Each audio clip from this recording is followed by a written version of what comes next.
Okay, we'll get started. So this is the UW Air Travel Emissions Webinar Part 2. And again, for those of you who have just entered, we're recording the webinar, so it'll be available to watch later. And we will have a Q&A at the end, and you'll submit questions via chat. So feel free to do that at any time. So first, I'll introduce ourselves. My name is Marilyn Ostergren. I'm in the Sustainability Office. We have Jamie Mayerfeld, Professor of Political Science, Jeremy Hess, Professor of Emergency Medicine, and Lisa Dulude, who's the Director of the Sustainability Office. I'm going to start by recapping the part 1 of the webinar, and there is a video of that available if you missed it or want to watch it again. It's not too hard to find just by Googling. It's on the sustainability website. Okay, so summary, last time we talked about how the UW flies a lot. This image you're seeing is a time series of our flights from January 2019 through early 2023. We're working on getting our more recent data. You can see the obvious impact of COVID.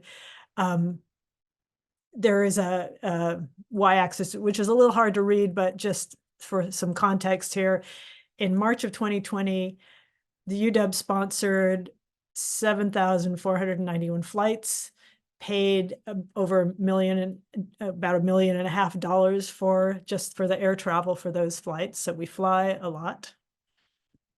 Here's an image showing where we fly. Obviously, about half the flights are return flights to Seattle, which is why that one circle is big, but we fly all over the world. So we fly a lot.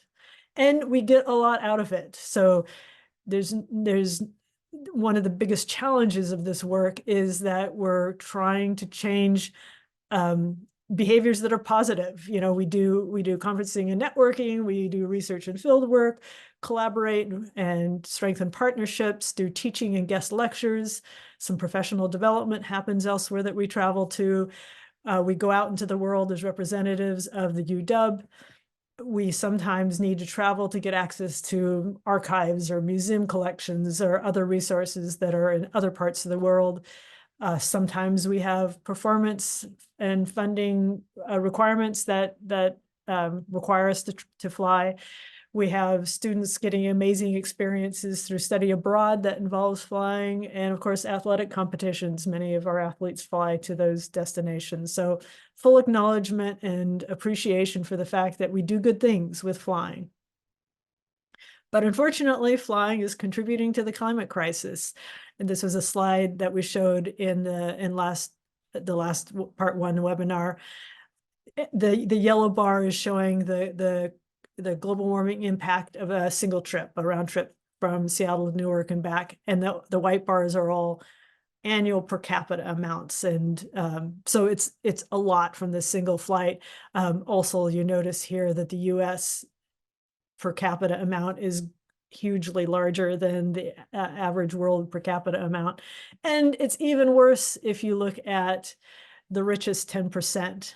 So those bars, the bars above have just been squashed so that you can accommodate the size of the impact of the typical wealthier person. And the sad reality is that plenty of us at the UW actually fit in this, not necessarily that we're so wealthy, but we do a lot of flying. So we're having a huge impact. So we need to figure out how to address that, how to respond to our responsibility for our impacts. And this slide we talked about how the UW is doing things to address its emissions in other areas, but there's a gap with air travel. It's been one area that we have not effectively addressed yet, which is why we're working on this. Now I'll do a brief preview of what you're going to hear about. We have a draft proposal for a program to address emissions from flying. We'll talk about that, look at the timeline for implementation of that proposal, and talk about strategies for flying less, and both strategies that sort of individual units and our university can address, but also systemic approaches, strategies that will make it easier throughout academia for people to fly less. And then also strategies for mitigating the harm from the flying that we do. And now I'm going to pass it on to Lisa to talk about proposal and recommendation that we establish a program to reduce emissions from UW air travel. Go ahead, Lisa. Thanks, Marilyn. And you can go to the next slide, please. So as Marilyn mentioned, we've come up with a proposal to address emissions from air travel. And this is a topic and an issue that the university has identified as a priority. It is one of the 10 targets in our sustainability action plan. If you've partaken in any of our other webinars, it's also one of our largest source of emissions for the university as a whole. And so it's something that we need to address. There's a role that UW can play, and there's a role that higher ed can play in addressing emissions from air travel. So we've been working on this for some time. There's been an air travel working group that has been figuring out how do we address air travel in a meaningful way, and have drafted this proposal, which provides a framework for discussion, and also a framework for how we can actually take action and implement on this issue. So that air travel working group has a mixture of faculty, staff, and students that have been really working over the last 2 years to develop the proposal and develop a framework for a new program. We also have been working with the Environmental Stewardship Committee. So that has broad representation across the university, with faculty, staff, and students from medicine, from athletics, colleges and units, et cetera. And we've also conducted some focus groups. You can see there that the focus groups include a wide variety of units across the university, really to better understand why they travel, propose some of our draft ideas, and really be there to not only to listen, but to start discussing how do we address this big and important issue. Part of the proposal and part of our work that we'll talk about a little bit more today is research and scoping of what other universities are doing. So we're not by any means the first university to recognize that this is an important issue and a large source of emissions for higher education in particular. So Jamie and Jeremy are going to talk a little bit more about looking what we've found from what other universities are doing to address this issue. Okay, next slide, please. So our preliminary proposal in a nutshell is, and recommendation is that UW needs a program to address and reduce air travel emissions. And we have come up with what we think is a clever name, Sustainable Connections. The proposal has two primary goals. So the first is to reduce emissions from air travel by flying less. Jamie and Jeremy are going to go over those in more detail, so I'm not going to talk about that right now. And the second is knowing that we are still going to fly. There are a lot of reasons, as Marilyn pointed out, that benefits we get from flying. We know we will still be flying. And when we do fly, we want to take responsibility for those emissions and mitigate for those emissions as best we can. So we are proposing to actually roll out a program in 2 phases, rolling out phase 1, or fly less, by July of 2025. And then rolling out phase 2, take responsibility, would be a year later. And so when we're talking about mitigating that phase 2, mitigating or taking responsibility for our emissions, we're proposing that we set up some sort of financial mechanism that we can actually put back into a variety of other strategies, and Jeremy's going to talk about this, to actually reduce the harm from the emissions caused when we do fly as a university. Next slide, please. So what does the process look like? So right now, we have been working with that working group and some of the other stakeholders that you've seen, and partnered with the Faculty Council on Campus Planning and Stewardship, which is one of the subcommittees or sub-councils of the Faculty Senate, to support, be in a supportive role, but faculty are really leading this effort. So where we're at right now is we've created a draft resolution. And the main aim of that resolution is to get the university to commit to a program to reduce air travel emissions. The proposal that we've drafted provides a framework. It talks about a lot of different things in terms of why this is an important issue to address, what other universities are doing to address air travel, and then sort of ideas or framework for next steps for actually implementing a program. But the resolution itself, we want to just make sure that the university is committed to a new program before we put in a whole lot of time and effort into developing a program, if that makes sense. So one of the next steps, assuming that we get a resolution passed later this year, and I'll in a minute I'll go into the process in a little more detail. But the next step, if the resolution was passed, would be to convene a larger working group or a task force to develop that program in more detail. And we feel that's really important to get more broad representation. This is something that impacts everybody across the university, or definitely a lot of people across the university. And so getting the commitment first and then developing the program second, we feel is a good approach. So next slide, please. So I'm not going to go through spend a whole lot of time going through this process timeline, but just want to give folks a sense of what has already occurred and what we have slated in terms of process moving forward. So in 2022, we assembled that joint ad hoc committee, or that air travel working group. That committee worked quickly to develop that proposal and sent that draft proposal to the president.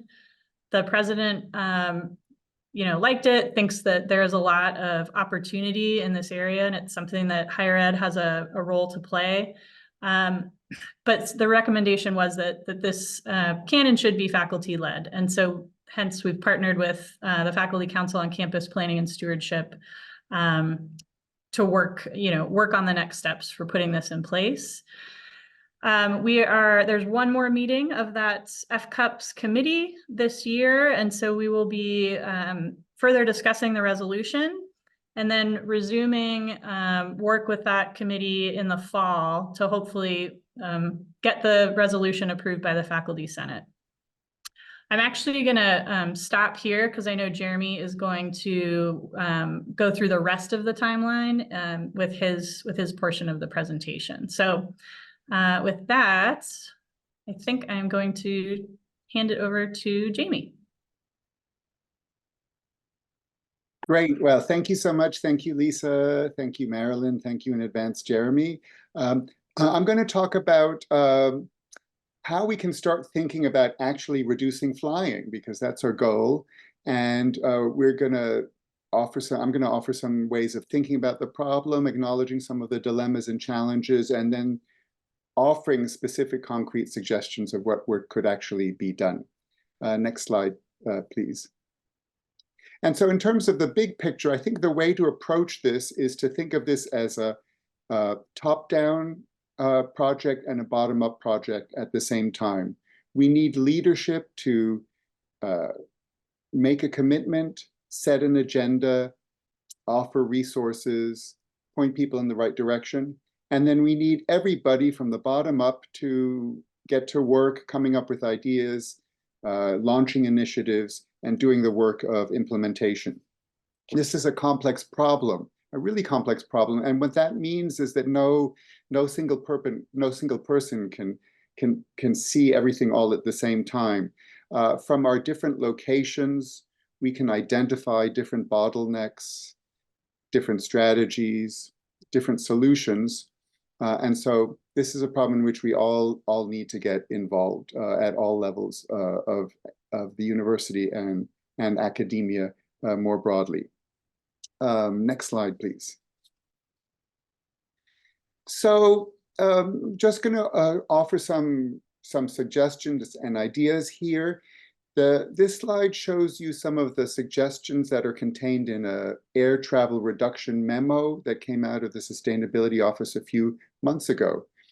So what are some ways to tackle this problem? One key aspect of tackling the problem is to set an ambitious target for reducing flying. We also need to track and analyze air travel. We need to see where we're traveling too much, where we're flying too much, where we're already doing a pretty good job of reducing air travel. We need to get a sense of the nature of the challenge in front of us. We need to get to work educating all members of the community about the need to address this problem and how to do so. We need to think about how to minimize unnecessary travel or excess travel. A huge part of this then is to come up with alternatives, non-flying alternatives to the activities we now engage in that involve flying. We also propose that individual units come up with travel reduction plans or air travel reduction plans. We propose that different members of the university and different academic units work with their professional organizations, their academic associations, their national and international networks to cooperatively, to change practices in a way that will reduce flying. Because as you know, many of us are roped into larger networks, and that's why we do a lot of flying that maybe we can try to reduce. One very simple thing we can do is to think geographically about where we're going to have our meetings and events. A little bit of thought devoted to where we will actually locate meetings and conferences can do a lot to reduce the aviation emissions associated with those meetings and events. And one thing we should think about is eliminating short haul flights when there are ground transportation alternatives in the form of bus trips and train trips. Next slide, please. All right, and we also got ideas from you, the public, at our last webinar, which was in mid-April. And when we invited input and suggestions of what could be done, these were some of the suggestions that came forward, and we'd like to share them with all of you. One thing that we could do is that heads of units could ask their colleagues to consider online options before air travel is approved or reimbursed. We could support merging trips so that people economize and are more efficient in combining activities in fewer trips. Individual units could set expectations about travel and about the need for travel and about possible ways of reducing travel. We might want to think about ways of limiting the proportion of funding that we devote to air travel in comparison to other expenses. And another idea is that each unit should set up a carbon budget for itself. So in order to concentrate, focus attention on this problem and get everybody involved in thinking about ways to reduce carbon emissions generally and aviation emissions in particular. Next slide, please. One thing that we can do is we can learn from others. We can see what other institutions are doing, both nationally and internationally. So I'm just going to offer a few examples. The geography department at Concordia University in Montreal recently adopted a flying less policy. And one of Canada's leading newspapers, the Globe and Mail, wrote a whole article about it. And basically, the faculty in the geography department at Concordia University got together and adopted a flying reduction plan. And so they agreed that they would limit the number of flights they take, publish a record of their air travel annually. They would try to travel by bus or train for destinations within 12 hours of Montreal. They would think about declining some conference invitations, and all with the aim of encouraging a low carbon working culture. Next slide. Next slide, please. Here's another example, and these are just a few examples. There are lots more that I could have provided. This is from Lund University in Sweden. And basically what I want you to see is that Lund University has made environmental impact a criterion in the travel approval and travel reimbursement process. So every time you as a faculty member, a staff member, want to request approval for travel, you have to go through the travel office, and you will be obligated to justify your trip in terms of the environmental impact it has. You may be asked to switch from air travel to bus or train travel. You may be asked if there's sort of digital alternatives to the air travel that you're contemplating. So this is an example of how a university, if it wants to, can mainstream or routinize the environmental impact dimension of our professional activities. Next slide, please. And here's an example closer to home. Our very own philosophy department got together and decided that they would set aside a certain number of their guest lectures to be video conference guest lectures, where the guest lecturer would appear by video conference rather than being flown in from another location. Next slide, please. Finally, we want to just throw out some more suggestions. So this is just a list of things that could be done or that might be done by individual units, and we want people to think about these as possible measures that could be taken. What could individual departments or individual units do? They could pay registration fees for virtual conferences, encouraging members to participate in virtual conferences. They could pay membership fees for associations that hold virtual conferences. They could give professional recognition and rewards for participation in online conferences and workshops and lectures. Very importantly, they could provide teaching leave and flexibility to enable full participation in virtual conferences, so that it's generally understood that when you participate in a virtual conference, it's as a significant activity as if you were to fly to some far off location, where obviously you're not going to teach your classes in the same way. Units could provide generous honoraria to guest online speakers. They could really roll out the red carpet. And because of all the cost savings from not having to fly people in, put them up in hotels, you could increase, you could double the honorarium as a way of saying, we really treasure your appearance as a guest speaker before our unit. Units could invest in technology to raise the quality of online events.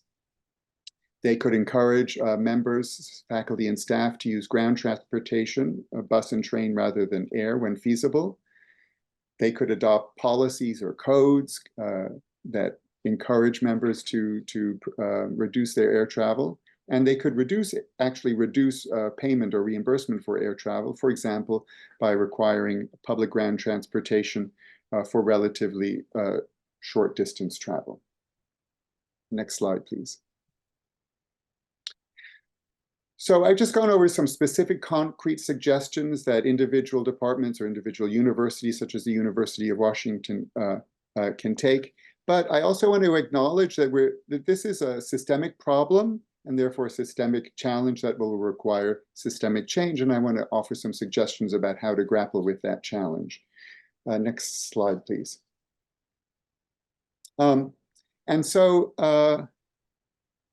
I think that the key thing to do is to recognize that we face a kind of moral quandary or maybe a moral dilemma or a moral challenge, which is, on the one hand, many of our current activities cause environmental harms. On the other hand, what we currently do, sometimes involving travel, is valuable. So the way to think about this, I think, is that what we want to do is maintain the value of our professional work, maximize the value of our professional work while minimizing the harm that we cause to others. And so some of this is going to require systemic change. And the other thing to say about this is that we have to be cognizant that the systemic change that we are seeking will take time. We can't do everything all at once, but what we can do is start taking some initial steps, start putting in place some initial building blocks that will enable change over the long term.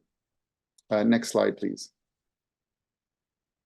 Here's a quote from a recent article that captures the challenge. Keeping the current system, reducing a few flights and relying on technology will not be enough. Instead, we need to rethink and redesign the scientific system, its values and culture, and the way scientists interact.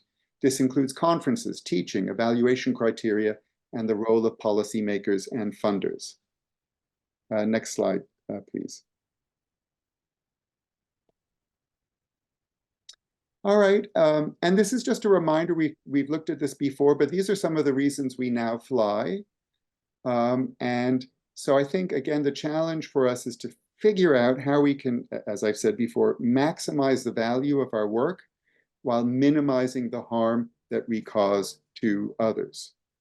So we need to think hard about the kind of systemic changes across our institution and across academia that can kind of get us to reduce flying in order to minimize our external harms.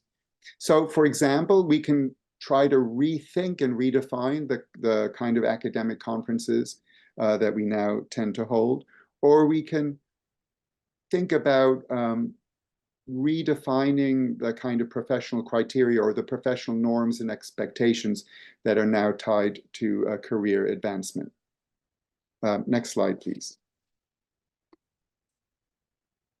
So we've talked about the need for systemic change, and then the next question obviously is how do we bring about systemic change? And I think, the answer is that all of us, depending on our location, can bring about systemic change in different ways. If you are in a leadership position, then you're in a position to help set an agenda, to help guide discussion, to help encourage sensible reforms. You can find some low-hanging fruit to bring about a flying reduction, and then you can think about more challenging areas for reform. And if you're not in a leadership position, but you're a citizen of academia and your institution, then you can use your voice to try to persuade your colleagues and other members of the institution to push for some of the systemic change at the level of your department, your university, and academia as a whole. All right, next slide. All right, well, I think this is the moment in which I turn over the floor to Jeremy, who's going to tell you about the taking responsibility for the emissions we cause. Great, thanks so much, Jamie. So as all the previous speakers have outlined, the other aspect of our proposed set of activities focuses on taking responsibility. Next slide, please. And taking responsibility in this formulation means mitigation. And by mitigation, we mean both generally investing in harm reduction and specifically reducing greenhouse gas emissions from our activities here at the UW. And I'm going to go into some of the considerations about how we might pursue that, what other universities are doing, and how we can make amends for and start to internalize some of the externalities that come with flying and the greenhouse gas emissions that are associated with our flight activity. Next slide, please. So as Lisa mentioned earlier, part of the process that we've gone through is to do a pretty comprehensive landscape analysis looking at other major universities and getting a sense of what kind of commitments they've made in this space, how they're addressing their air travel carbon footprint, and what they're doing to take responsibility. And what we've discovered is that it's quite common that other universities have implemented a fee associated with air travel. And we have a sample here of 3 different universities that have some sort of travel fee. As you can see, they're structured in different ways. Sometimes it's a flat fee per round trip. Sometimes the fees are broken down and apportioned differently based on the distance of the travel. Fees are lower for domestic trips and higher for international trips at UCLA. And then sometimes there is just a flat fee associated with air miles traveled. We've examined all of these different approaches, and most of them are pegged, even though the numbers look different, they're all pegged roughly to the same underlying assumptions around costs, the social cost of carbon, and the potential for taking some of those modest fees and then applying them to different kinds of activities to reduce emissions and support mitigation on campus. And you can see here in that last column, the different activities that other universities are taking on, much of which actually doesn't focus directly on their travel activity, but on some of their other cross-campus mitigation projects, and in some cases, carbon offsets as well. Next slide, please. Here at UW, we're gathering input from the community about where funds might go, and have outlined some proposals based on the input we've received thus far.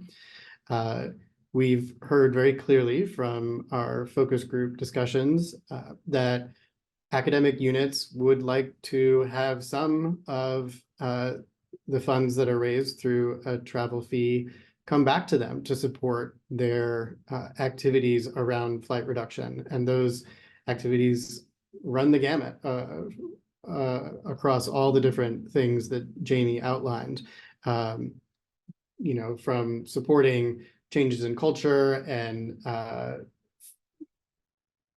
for instance, additional fees, enhanced honoraria for people presenting remotely, better alignment of incentives around faculty travel, and investments in technology and other things that would support flight reduction at the unit level. We'd also propose that some of these funds would go to campus-wide efforts that are specific to flight reduction. So again, in investing on a campus level in realignment of financial incentives to support other modes of travel and other approaches to participation in all those different high-value activities that we currently engage in through air travel. Investment in resources to support remote networking.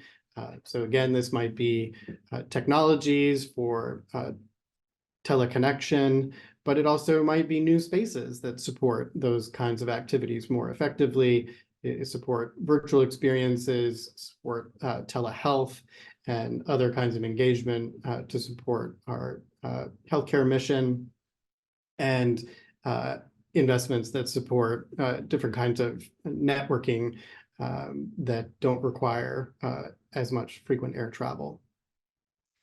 Investment in resources that support distribution of the high impact academic, scholarly, and research work that we do here. So again, this might be investment in technology that supports higher quality video presentations, simulations, computational investments that allow for virtual reality presentations, and other kinds of activities that allow us to continue to serve our academic and scholarly mission, but without being there in person all the time.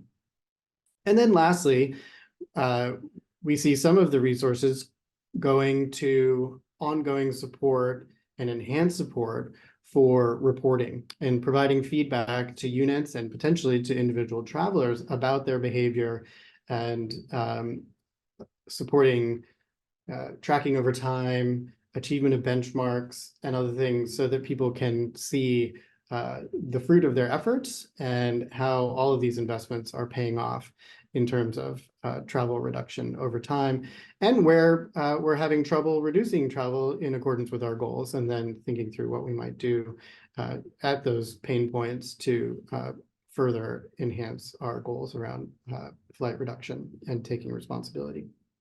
And then lastly, we expect some of the funds would go to cross-campus emission reduction projects. We have a lot of opportunities for reducing our emissions currently that we're not able to take full advantage of because we don't have the financial resources to support those projects. And emissions are fungible, whether they come from air travel or other activities. We need to fully fund all the opportunities that are available to us to reduce our emissions as quickly as possible. And so some funds from the air travel reduction process would go toward those other activities. Next slide, please. So in summary, we have outlined a proposal to establish a sustainable connections program It's focused on air travel reduction. It's part of a constellation of activities at the university to reduce our emissions overall. This Sustainable Connections program would specifically focus on reducing emissions from air travel through a fly less platform that Jamie outlined for you, and then mitigate emissions that we continue to take on by investing in the Take Responsibility platform that I outlined. The Fly Less efforts would begin in July 2025, and the Take Responsibility efforts would begin formally in July of 2026. Next slide, please. As Lisa outlined earlier, we've been working on this for a long time. In terms of the timeline here that covers roughly winter 2024 to autumn 2025, we're relatively early in this process, and we are gathering input, presenting the ideas and information that we've gathered so far to the community, getting feedback, and we value that very much and want to ask for your continued and even enhanced participation going forward. We have this draft resolution in front of the Faculty Council for Campus Planning and Stewardship. I'm a faculty senator and a member of that council. We are going to continue to deliberate about that resolution into the fall and then present it to the Faculty Senate, where we expect it will be approved sometime during the fall quarter. At that point, we will then convene and start working on designing the program and implementing both aspects of the activity through the autumn of 2026. Next slide, please. So in the spirit of gathering your input and working together toward these ends, we'd like to get your perspective. So we have a poll we'd like to pose to you. We'd like to know what you think would be useful for you to help further this discussion at your unit level. And unit can be here a college and school or at a departmental level.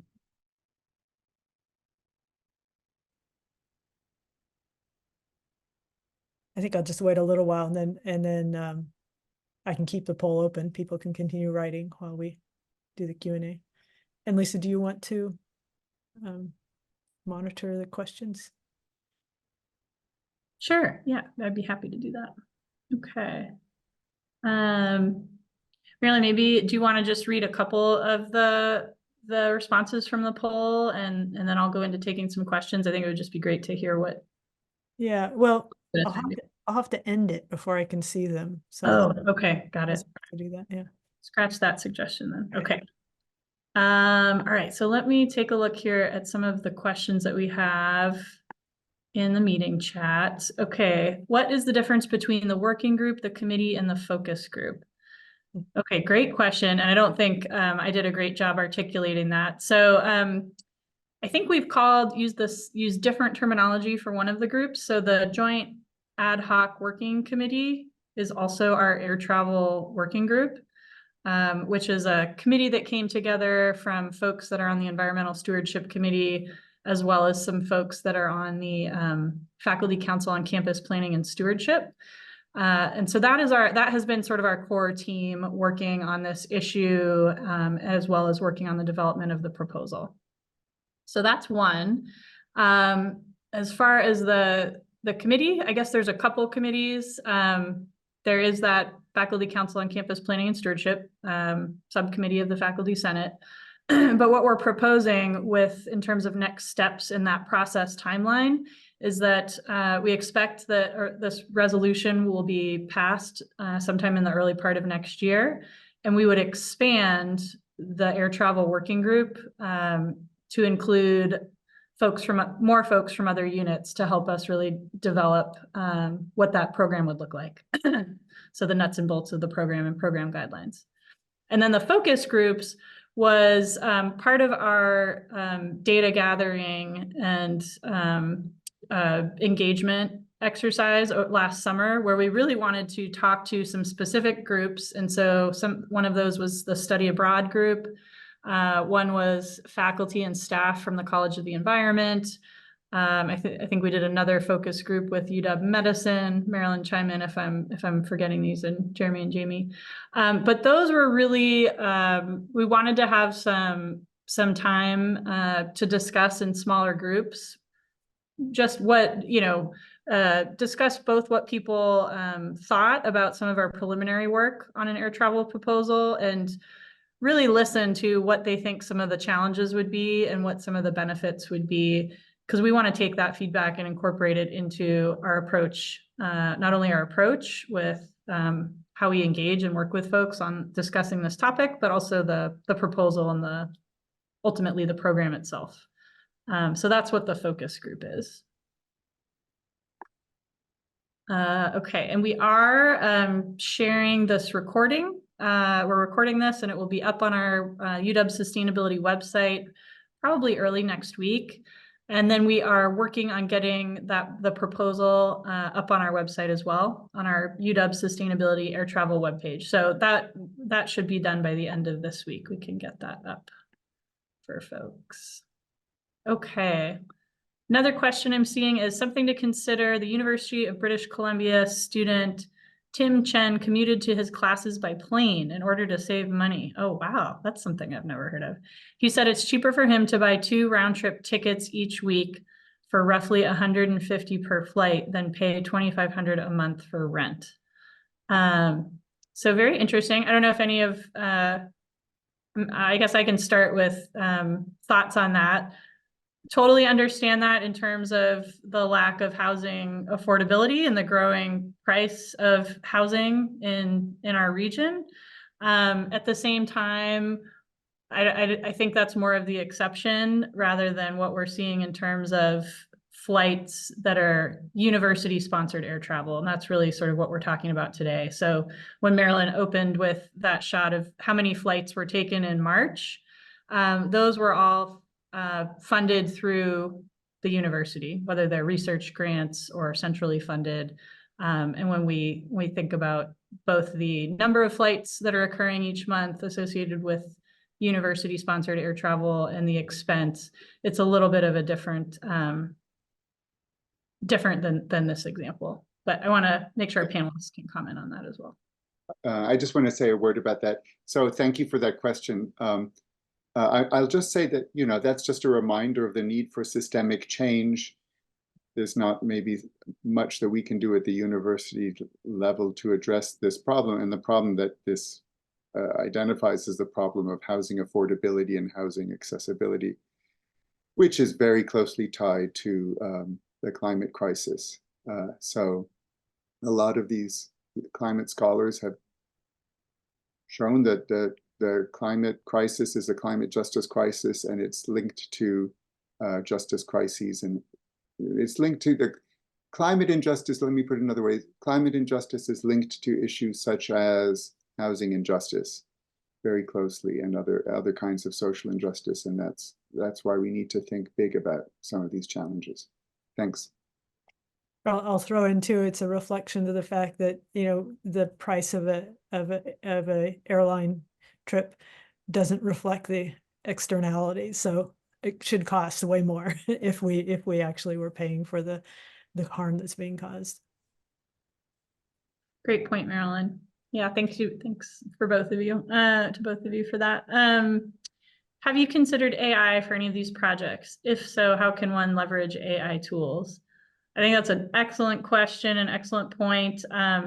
I think that should be one of the tools in the toolbox as we start working towards solutions and thinking about really creative and innovative ways to enhance meeting in bits and bytes as opposed to in 3D and flying to meet people where we can and where it makes sense. So I'm really curious and interested. I think that could be a great partnership with some units, colleges and units at UW to help us experiment and look at that. And I have used AI as a thought partner to try to envision what the future would look like without flight and got some interesting responses. It also could, but I haven't figured out how to use it yet, but I know I could use it to help digest our flying data to process that. So intriguing possibilities for how to use AI.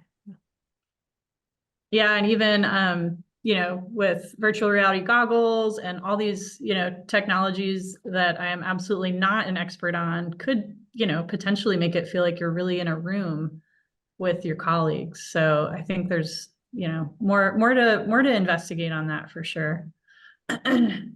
Okay, the next question we have here is, any thoughts on the Seattle-based carbon removal marketplace, Nori?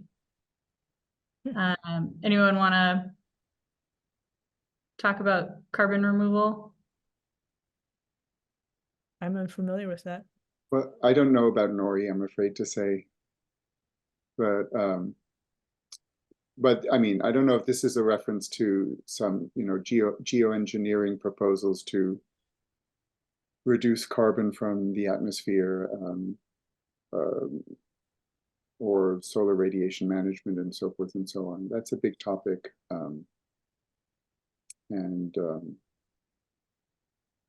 What can I say? I'm not an expert on the topic, except, you know, some of these proposals, we still don't, these are still technologies that don't exist, and that technologies that may create serious problems. So we don't, at this point, we don't have at this moment in time, we don't have an easy technological solution to the problem of aviation emissions, much less greenhouse gas emissions in general. Yeah, and I'll add, part of our discussions have been have focused on offsets and whether and how we should rely on offsets to mitigate harms associated with our emissions. And also our discussions have focused on the need to be very attentive to the innovation space related to all sorts of opportunities here, many of which we've already discussed. But certainly in regards to air travel, that there are some potential innovations regarding electrical energy in flight, and also more sustainable aviation fuels. UW is involved in some of those activities and innovations, and certainly we recognize that in the future, air travel may be less impactful from a greenhouse gas emissions perspective, and so we can we're going to maintain a very active stance in terms of monitoring for those innovations and taking advantage of those opportunities, and modifying policies as appropriate going forward. But as Jamie said, we also have to be mindful about making sure that the technologies that we're investing in and innovations actually do what they claim, and that they don't result in unintended harms that are not consistent with our overall mission. Yeah, thanks everybody. I think I'll just add too that we have as a working group, and even across some of our other committees and stakeholder partners that we outlined, done a deep dive on carbon offsets, in particular third-party carbon offsets, and they're really problematic for a lot of reasons. I don't think I'll go into all those problems or issues right now. Happy to share more about what we've found through our research. University of California, just as an example, has actually made a statement, an official commitment to not use third-party carbon offsets because they're so problematic and not impactful. And so with our proposal, we had that in mind and discussed that to, I'd say, to great lengths, and have really come to the conclusion that any type of offset that we do, we really want it to be on our own campus where we have control in terms of making sure that it happens and making sure that it's measurable and quantifiable, and you don't really have that same visibility with a vast majority of third-party carbon offsets elsewhere. And then secondly, with some of the carbon removal technology that we've seen. I think we absolutely need that type of thinking and innovation. At the same time, it takes a lot of energy and resources and costs a lot of money to build technologies at that scale that can really remove vast quantities of greenhouse gas emissions.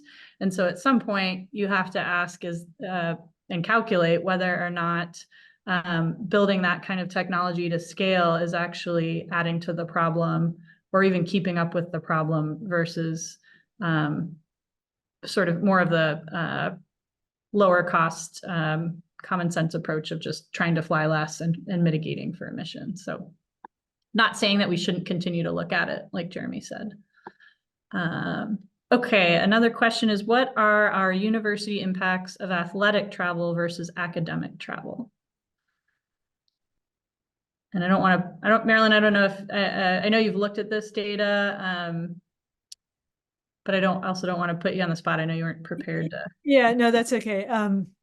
And when we, I'm envisioning one of the data displays we created with little bubbles that are proportionally sized to the various units, and athletics and medicine stand out as larger bubbles, but there are a lot of other bubbles. So it's I don't know what the percentage is. It's kind of dangerous to guess, but it's probably, under a quarter of them, but it's substantial. Thanks, Marilyn. And then lastly, I think we've got a comment in here that I want to make sure we get to. I don't think there should be a future without flights, but Boeing and other possible aircraft manufacturers should consider research and development on electrical, renewable, and or any clean energy aircrafts. Yeah, great point. Thank you for that comment. All right, I'm not seeing any other. I'll do a little bit of a follow-up on that. It's, Okay. And one of the things we talked about in the part one of this webinar was the inequities around flight. And it's tricky because, we live in I'll call it a bubble, where flying is normal and it's an enriching part of our lives, but we live in a world in which flying is not normal at all. So to kind of normalize our perception about how I don't know however you want to say it, how normal it is or how okay it is or how necessary it is to fly. I think we just have to challenge it because our lens is so skewed by the lives we live and how different they are than the lives most people in the world live, and even most people in this country. Thanks, Marilyn. I think I'm seeing 10 folks have put their thoughts into the poll. Maybe now is a good time with the last few minutes that we have to check some of those out. Okay, I just put on a thing that says share. Are all of you seeing? Oh, view details, there we go.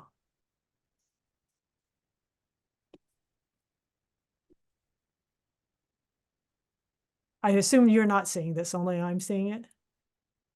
Okay, so I'm seeing, let's see, how much buy-in is there already with the president, provost, and deans? Here's another question. Let's see, I'll keep going. That's a good question, but I want to see what other people say, how they would like to get feedback. It'd be nice to have President Kause or key faculty write an article supporting this so it can be presented to upper leadership. Like that idea. It would help to see a copy of the resolution itself. It's difficult to have fruitful discussion at the unit level if we don't know exactly what is being proposed beyond abstraction. Yeah, very good point. We need to get that information out there so people can use it. We do have a page on a web page about our flying, this effort. So that's also a place to go for some of this information. Let's see, more detailed information on infrastructure and resources for alternative virtual platforms. That's great. Links to timeline and proposals, real life examples of successful collaborations in this new model. Great ideas. Let's see, ideas and incentives for my unit to implement air travel reduction effort. It would be especially helpful if any costs are borne centrally. My unit is facing financial struggles. It seems all suggestions had been mentioned. While I would like to include the importance of engaging greater virtual events as a priority and engage air travel where international travel is relevant, employing eco-friendly land traveling options, for example, electric vehicles, electric buses, and electric energy railway transportation. Let's see, building a business case would be very helpful. I work with study abroad programs. I would love a tailored presentation on travel for study abroad programs. It is challenging to balance costs with accessibility for these programs. While carbon offsets is a great idea, I'm not sure how many students have the funds to purchase offsets for these programs. Another one, what are the reasonable expectations for faculty with amount of air travel to have the benefit of it while mitigating trade-offs? How is this set?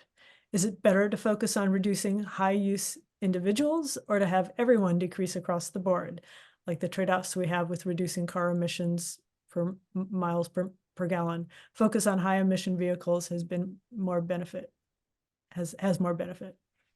And then finally, it'd be helpful to see specific policies required and examples from UW and College of Arts and Science leadership. So thanks. These are some really nice ideas that will help us. And let's see, we're almost at 3. Any other parting comments from the panel? Lisa, did you? Well, I thought I'd just address that first question that was in the poll, Marilyn, with yes. sort of the level of support from the president and the provost. And I'd say they're very supportive. And we've had discussions with them on this, and their main message to us was, we're supportive, but we think this should be faculty led, and it should go through a process like we've started here with the Faculty Council on Campus Planning and Stewardship, and then going to the Faculty Senate, because arguably faculty, there's a lot of, as we've discussed, a lot of benefits and potentially a lot of obstacles to making this happen. But I think assuming the faculty is on board and willing and committed to addressing those challenges, which we're all very confident that we can do. We're not the first to do this or the first university by any means to do this, that they're willing to support it, as it moves down this path. So I think that's where we're at with the central administration. And I'll close by just really thanking Marilyn and Jeremy and Jamie in particular, who have done a lot of hard work, not only for these 2 webinars, but on this topic in particular. So thanks to all of you for joining, and please look for the webinar and more information on UW's sustainability website. Thanks so much. Thank you.